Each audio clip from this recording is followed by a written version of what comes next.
सैदापूर येथे भर रस्त्यातील डोहातच वृक्षारोपण करून ग्रामस्थांचे आंदोलन। ग्रामपंचायत व प्रशासनाविरोधात घोषणा देऊन आंदोलकांनी व्यक्त केला तीव्र संताप। सैदापूर तालुका सातारा येथील फाट्यापासून मुख्य गावठाणाकडे जाणाऱ्या रस्त्याची पावसामुळे अत्यंत बिकट अवस्था झाली आहे।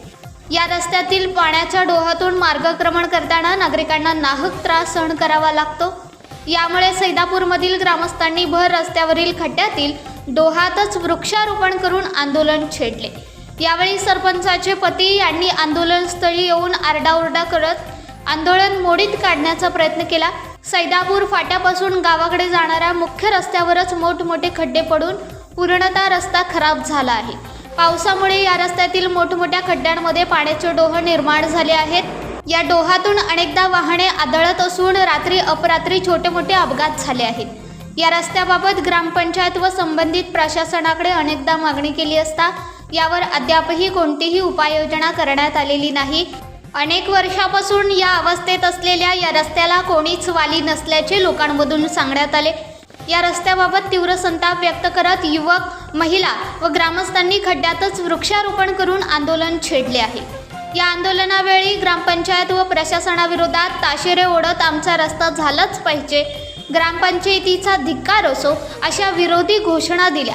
आंदोलनस्थळी सरपंचाचे पती यांनी गदारोळ केल्याने काही वेळ तणावाचे वातावरण निर्माण झाले होते। या आंदोलनाप्रसंगी सामाजिक कार्यकर्ते मिलिंद कांबळे, ग्रामपंचायत सदस्या सौ संजीवनी धनवे, विक्रम पवार, माजी सरपंच विलास पवार, श्रीकांत पवार, अमोल पवार, संतोष गाडगे, गणेश कांबळे, कांतीलाल पवार, सुधीर पवार, निशांत कांबळे, पंकज पवार, महेश पवार, शुभम पवार, विकास पवार, पांडुरंग पवार तसेच महिला व ग्रामस्थ मोठ्या संख्येने उपस्थित होते। सैदापूर सत्ताधाऱ्यांचा सैदापूर सातारा प्रशासनाचा सातारा प्रशासनाचा सत्ताधारी ग्रामपंचायतीचा सत्ताधारी ग्रामपंचायतीचा दिवस आहे। आजच्या दिवसाचं औचित्य साधून सौ संजीवनी प्रकाश धनवे यांच्या नेतृत्वाखाली सैदापूर फाटा ते सैदापूर गावठाण मेन रस्ता, ह्या रस्ता गेली 25-30 वर्ष रहदारीचा असून गेली 4-4.5 वर्ष सरपंच मॅडमला वारंवार आम्ही सदस्य मागणी करून, ग्रामस्थांनी मागणी करून ह्या रस्त्यावर एक खडाही टाकण्यात आलेला नाही। ह्या रस्त्याची फार दुरावस्था झालेली आहे। आम्ही वारंवार त्यांच्याकडे मागणी करतोय, तरी या रस्त्याकडे काही लक्ष दिलं जात नाही।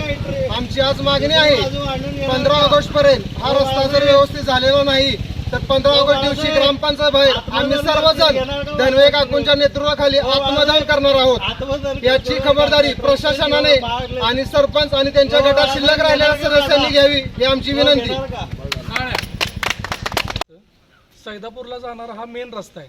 ह्या रस्त्यावरून वयोवृद्ध, शाळेची मुलं ह्या रस्त्यावरून सर्व येणं जाणं करतात। तरी हा रस्त्याची वारंवार रस्ता दुरुस्तीची, रस्ता बनवण्याची वारंवार मागणी करूनही गेले 4 ते 5 वर्ष झालं सरपंच, ग्रामपंचायत हे सगळं प्रशासन याच्याकडे दुर्लक्ष करते। आत्तापर्यंत ज्यांनी ह्या बाबा महाराजांनी आत्तापर्यंत भरपूर निधी दिला, पण त्या निधीचा नक्की वापर झाला कुठं? आत्तापर्यंत माळवाडीचा रस्ता बंद पाडण्यात आला, त्याच्यानंतर विवेकानंद संभाजीनगरमध्ये पाणी साठलेलं आहे, विवेकानंदमध्ये रस्ता बनवला तो अक्षरशः धुवून गेला। साई दर्शन कॉलनीमध्ये आज तिथं तर रस्त्याची जवळजवळ 10-12 वर्षापासून तिथला रस्ता झालेला नाही। आज ग्रामपंचायतीमध्ये कमीत कमी माझ्या माहितीनुसार 1 ते 1.25 कोटी फंड पडून आहे अक्षरशः, तरी पण रस्त्याचे खड्डे मुजवले जात नाहीत, गटराचं काम केलं जात नाही, त्याच्यानंतरनं रस्त्याची कामं केली जात नाहीत। तर ग्रामपंचायत हे करते काय गेले 4 ते 5 वर्ष? आत्तापर्यंतच्या कार्यकाळामध्ये हा जो ग्रामपंचायतीचा कार्यकाळ आहे 4 ते 5 वर्षाचा, हा अक्षरशः ग्रामपंचायतीच्या इतिहासातला काळा कार्यकाळ आहे अक्षरशः।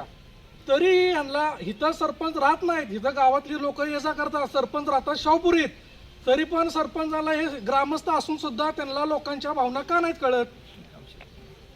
तर ह्याच्यामध्ये सरपंच आणि प्रशासन यांनी मिळून काही ना काही तर लवकर या सैदापूरच्या रस्त्याच्या उपाययोजना कराव्यात, अन्यथा अख्ख्या ग्रामस्थ या रस्त्याचे 15 ऑगस्ट दिवशी रस्ता रोको करतील किंवा ग्रामपंचायतीला टाळ ठोकतील, ह्याची संपूर्ण जबाबदारी ही ग्रामपंचायतीची आणि प्रशासनाची राहील। एवढंच बोलून हा विषय थांबतो. मी समाजसेवक मिलिंद वामन कांबळे, सैदापूर भागामधून. गावातील ही रस्त्याची अवस्था बघितली, आता तुम्हाला ते दिसतच असेल, त्या तुमच्या बाईटमध्ये दिसत असेल की रस्त्याची अवस्था काय आहे ती आता सध्या. खड्डे एवढे झाले आहेत, प्रशासनाचं आणि सैदापूर सत्ताधाऱ्यांचं याच्याकडे लक्ष नाही आहे. आणि अशा जर अवस्थेत जर राहिलं तर कसं काय चालायचं, माणसाने काय करायचं ते काही कळणं झाले काय. आता ही अवस्था तुम्हाला या बाईटमध्ये दाखवलेली आहे, तर हे सत्ताधारी करतात काय नक्की. आडमुठेपणाने हे सगळं थांबवलं आहे लोकांनी, बरोबर नाही आहे. माळवाडीमध्ये पण तो रस्ता रोखला आहे, तिथं स्वामी विवेकानंदाने मध्ये पण काम केलं, ते धुवून गेलं सगळं काम, चिखल झाला तिथं. नक्की करतात काय हे लोक. सत्ताधाऱ्यांनी जर असं केलं तर कसं काय व्हायचं. आता ह्याच्यासाठी मी ठरवले की आता बघायचं नाही तर मग रस्ता रोको करायचं. रस्ता रोकोने नाही आणले तर आमरण उपोषणाला मिलिंद कांबळे स्वतःहून बसणार. आज ह्या सैदापूर फाटा ते सैदापूर गावठाण हा रस्ता पूर्ण त्या रस्त्याला खड्डे पडले आहेत. तरी वारंवार आम्ही सरपंच मॅडमला सांगतो की बाबा रस्त्यामध्ये खड्डे पडले आहेत तर ते मुरुम तरी टाकून घ्या सध्यापुरता तरी ते दुर्लक्ष करत आहेत त्याबद्दल, रस्त्याबद्दल. त्यांनी ते काम केलं पाहिजे खरं, मुरुम वगैरे टाकून. ते शाळेचे त्याच रस्त्याने जातात किंवा वयस्कर लोक त्या रस्त्याने, खूप अडचण आहे त्या रस्त्याला. तर ते सरपंच मॅडमनी मनावर घेऊन तरी खड्डे तरी भरायचं आता त्यांनी काम करावं.